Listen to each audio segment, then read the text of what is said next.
Será que existe uma igreja verdadeira? Se existe, quais suas características? Bom, isso é o que a gente vai ver no vídeo de hoje.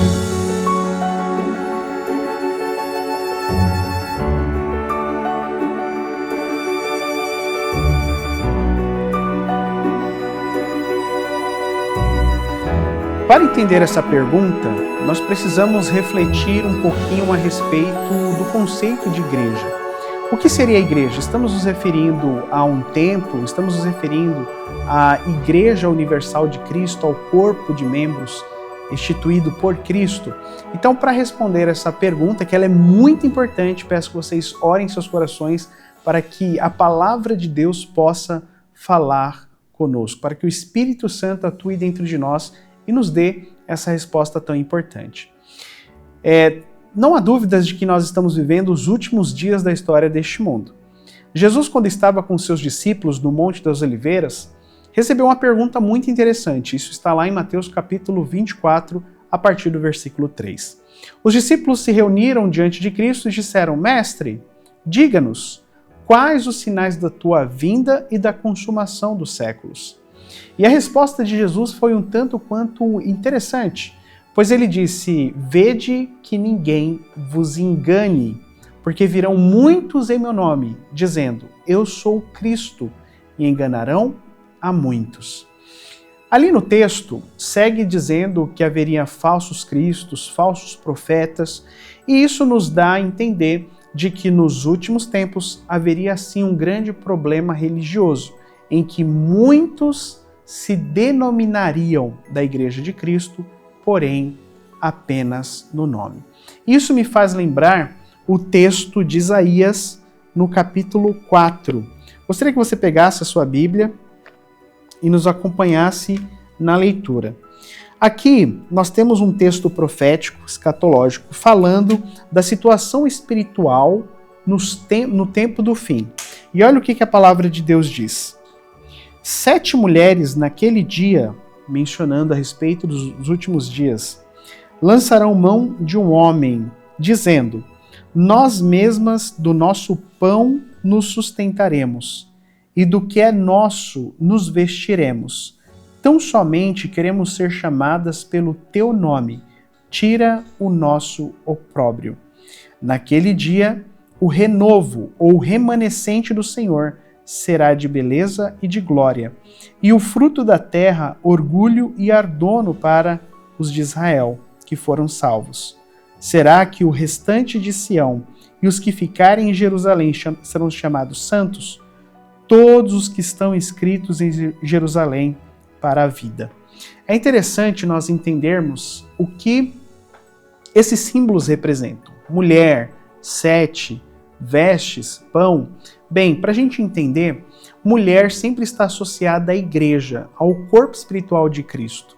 Então, nós temos aqui 7, que representa a totalidade, mulheres. A totalidade das igrejas, naquele tempo, lançarão mão de um homem, de Cristo, e elas vão dizer: olha, nos vestiremos da nossa própria vestimenta. Ou seja, a justiça é uma representação da graça. Comeremos o nosso próprio pão. O pão é uma representação da palavra, da doutrina. Não queremos a sua palavra, não queremos a sua doutrina, mas nós queremos o seu nome. Essa é a realidade nos últimos tempos. A maior parte das igrejas, a maior parte do cristianismo não quer a justiça de Cristo, não quer a doutrina de Cristo, mas quer o nome de Cristo. E isso faz uma referência a Mateus capítulo 24, quando Cristo menciona que muitos iriam se levantar dizendo que era o Cristo e que enganaria muitos e que surgiriam falsos profetas. Jesus menciona também em que existem os falsos pastores que conduzem as ovelhas de forma errada e que são lobos vestidos de ovelhas. Então, como responder essa pergunta tão importante? Existe uma igreja na Terra? Deus tem uma igreja? E quais as suas características? Bom, para a gente entender isso, nós temos que ir lá no início de tudo. Quando Deus criou o mundo, ele instituiu a sua igreja. E a sua igreja era composta por 2 pessoas, Adão e Eva. E Adão e Eva seguiam as ordenanças de Deus. Eles foram criados no 6º dia da criação. No sábado, Deus abençoou e santificou aquele dia. Olha a característica de um povo que guarda o sábado. Outra característica interessante aqui: deixará o homem, seu pai, sua mãe, unir-se à sua mulher, e serão ambos uma só carne. Ou seja, demonstrando a importância do casamento. Ainda no início, nós temos qual era a dieta do homem. Em Gênesis, no capítulo 1, é mencionado até o versículo 31, qual era o cardápio, tanto do homem quanto dos animais. E nós não vamos ver ali dentro daquela dieta nenhum alimento cárneo, por exemplo. Então nós temos aqui algumas características muito interessantes e nós podemos falar muito a esse respeito. Mas eu gostaria de chamar a sua atenção para o que está em Apocalipse, pois como estamos falando dos últimos dias, o livro do Apocalipse nos menciona a respeito das características da igreja verdadeira nos últimos dias. Apocalipse capítulo 12, nós temos uma referência muito interessante aqui. Apocalipse capítulo 12, nós temos a descrição da batalha do céu, em que Cristo, que é Miguel e seus anjos, batalharam contra o dragão, que é Satanás, e seus anjos. E Satanás e seus anjos não prevaleceram, mas foram precipitados para a terra. E aqui no capítulo 12, no versículo 12, diz o seguinte: Por isso festejais, ó céu, e vós que neles habitais, ai da terra e do mar, pois o diabo desceu até vós, cheio de grande cólera, sabendo que pouco tempo lhe resta. Satanás, então, ele está irado, sabendo que ele tem pouco tempo, e isso faz com que ele monte a sua estratégia para tentar enganar o maior número de pessoas possível. No versículo 17, ainda do capítulo 12, João diz o seguinte: Irou-se o dragão contra a mulher. O dragão é Satanás, mulher, igreja. E foi pelejar, fazer guerra com os restantes da sua descendência, os que guardam os mandamentos de Deus e têm o testemunho de Jesus, e se pôs em pé sobre a areia do mar. Percebam, aqui nós temos duas características muito importantes. Satanás está perseguindo a igreja e está irado contra os que sobraram da igreja. E é um grupo pequeno. E diz a palavra de Deus que nesses últimos tempos essa igreja tem duas características muito importantes. Guarda os 10 mandamentos e tem o quê? O testemunho de Jesus. Então nós já sabemos qual que é a característica da igreja verdadeira. Guarda os 10 mandamentos e tem o testemunho de Jesus. É claro que a guarda dos mandamentos é mediante a graça de Cristo. Não que a igreja ou o homem tenha o poder de ser obediente, mas Cristo é que dá as condições para que isso seja necessário. E o que seria o testemunho de Jesus? Em Apocalipse capítulo 19, acompanhem comigo, no versículo 10, João tem uma visão muito interessante. E após a sua visão, João ficou muito impressionado e se prostrou para adorar o anjo Gabriel. E no versículo 10 diz assim, Apocalipse capítulo 19, versículo 10. Prostrei-me ante aos teus pés para adorá-lo. Ele, porém, me disse, vê, não faças isso, sou conservo teu e dos teus irmãos, que mantêm o testemunho de Jesus. Adora a Deus, pois o testemunho de Jesus é o espírito da profecia. Perceba que a igreja nos últimos dias, além de ser obediente aos 10 mandamentos, ela também teria o dom da profecia, de compreender as profecias a respeito do tempo do fim. E esse ministério se revelou na pessoa de Ellen White, conforme nós já estudamos em um dos estudos aqui. Bem, nós vamos então entender algo muito interessante a respeito dessas características. Ao longo da história, Deus chamou diversas pessoas diversos grupos para que pudesse seguir. Nós vamos iniciar essa história com Adão e Eva. Adão e Eva geraram seus filhos e filhas. O mais velho era Caim. Depois veio Abel. E nós conhecemos a história. Abel foi assassinado por Caim. E Adão e Eva, então, tiveram outro filho. Esse se chamava Sete. E Sete continuou seguindo as palavras e as ordenanças que Deus havia dado lá no Éden. Porém, Caim se rebelou contra o Criador e provavelmente pegou uma de suas irmãs ou sobrinhos e foi para uma terra distante. E ali ele se organizou com o seu bando e negligenciou os cuidados da adoração ao Deus verdadeiro. E o tempo vem passando e o mundo ele se dividiu em dois grupos. Os que guardam os mandamentos de Deus, os que são fiéis a Deus e os que abandonaram a palavra de Deus. E aí onde nós temos o conceito do justo e do ímpio, do trigo e do joio. Até que nós chegamos na história da Arca de Noé, onde o mundo estava tão corrompido, em que eram poucos aqueles que continuavam fazendo a vontade de Deus. Bom, nós conhecemos a história. Deus pediu para que Noé e sua família construíssem um grande barco e ali colocasse os animais e todos aqueles que desejassem seguir a Deus. Mas nós sabemos que apenas 8 pessoas entraram naquele barco. Daquelas 8 que ficaram, nós temos os 3 filhos de Noé. E existe um ponto importante aqui, porque os 3 filhos eram Sem, Cã e Jafé. Mas dos 3 filhos, acontece uma experiência com Noé que chama muita atenção. Embora nós não temos todas as características do que aconteceu naquele dia, mas a Bíblia menciona que por algum motivo Noé ficou fora de si após consumir um vinho que ele havia plantado. E é interessante, o fruto da uva que ele havia plantado. E menciona que ele ficou fora de si.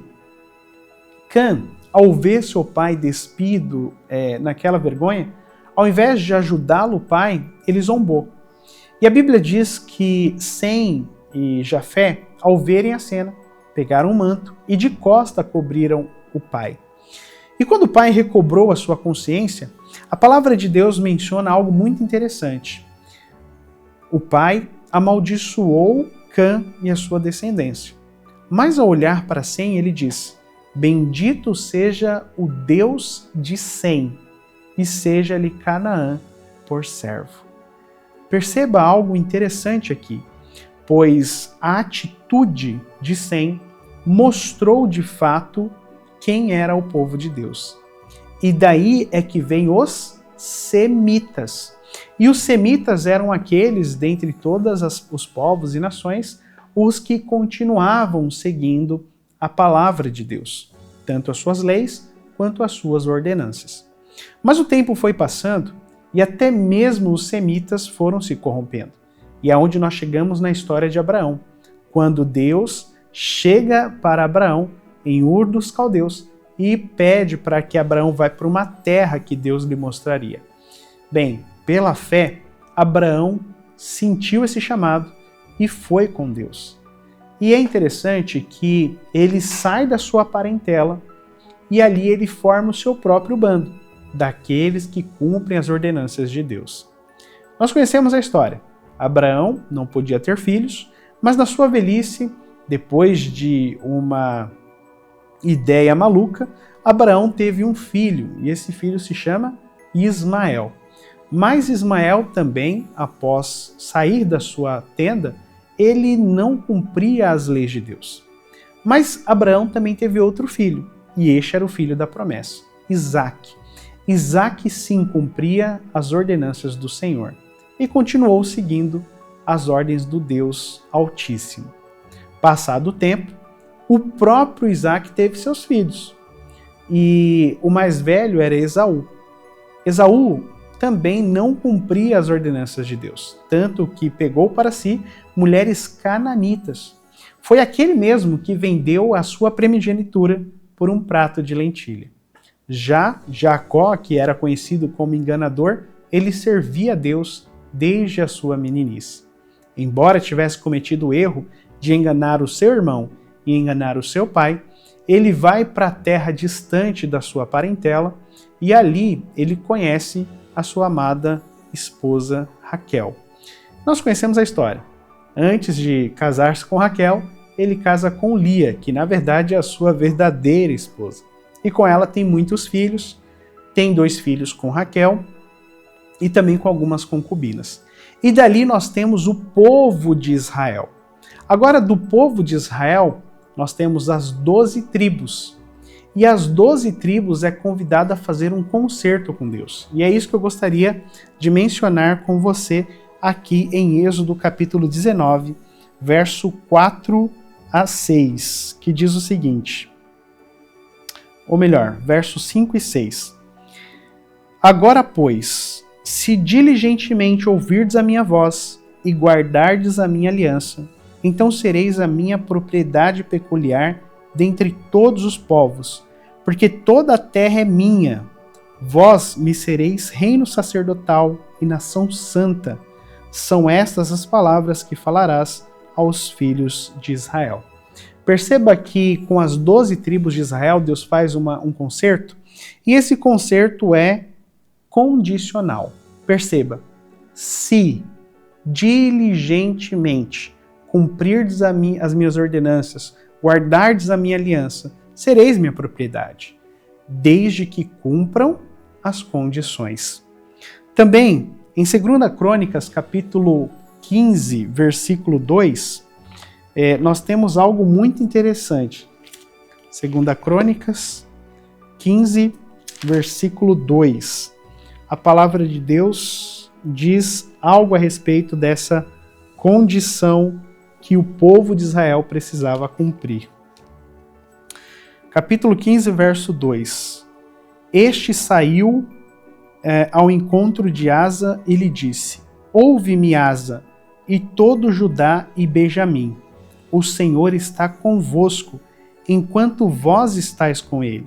Se o buscardes, e se deixará achar. Porém, se o deixardes, vos deixará. Perceba que existe aqui as condições para ser o povo de Deus. Se você buscar o Senhor estará do seu lado. Mas se você rejeitar a Cristo, a Deus, você também será rejeitado como nação santa. Nós temos isso confirmado também em 2 Reis, capítulo 17, versículo 15 em diante, quando nós vamos ver a apostasia do povo de Israel. Nós sabemos que após o reinado de Davi, Roboão tem o seu reino dividido, pois era um rei muito incrédulo e cobrava muito imposto do povo de Israel. E Jeroboão, aproveitando a oportunidade, se apossou de 10 das tribos de Israel. E há um racha no meio do povo. E é o período em que nós temos 2 Israéis, podemos dizer assim. Um tinha a capital em Samaria, como ficaram conhecidos como os samaritanos, ao norte. E as outras 2 tribos e meias ficaram com a capital em Judá, em Jerusalém. E esses eram chamados de judeus. Bom, Deus trabalhou com os 2 grupos.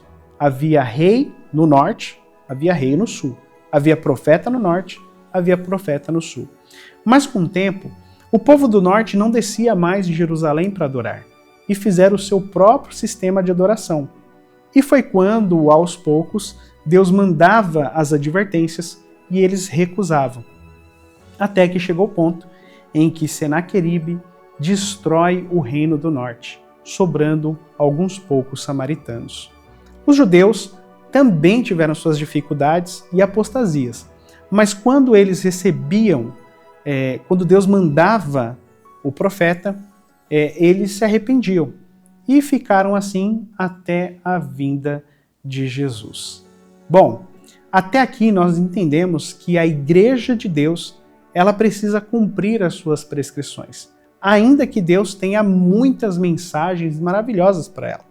Por exemplo, lá em Jeremias, no capítulo 31, a palavra de Deus diz que se podemos medir o céu ou a terra, aí sim, Israel deixará de ser o povo de Deus. Mas enquanto não tivermos essa capacidade, Israel vai continuar sendo o povo de Deus. Mas perceba, mesmo essa promessa, ela é condicional, pois nós sabemos que no futuro o próprio povo judeu também rejeitou a Cristo. E foi ali que Cristo constitui a sua igreja cristã. Numa conversa que ele teve com Pedro que chama muita atenção, pois tu és Pedro, e sobre esta pedra edificarei a minha igreja, e os portões do inferno nunca prevalecerão contra ela. Bem, está curioso em saber mais sobre isso? Acredito que nós podemos continuar num próximo programa. Mas até aqui você percebeu que Cristo constituiu a sua igreja, porque em algum momento os próprios judeus rejeitaram a Cristo e as suas ordenanças? Então foi necessário que Cristo fundasse a sua igreja cristã. Bom, no próximo episódio, então, nós vamos falar um pouquinho mais a respeito da igreja cristã e da igreja cristã até o final da história da humanidade. Que Deus nos abençoe e nos dê a sua bênção para isso. Amém.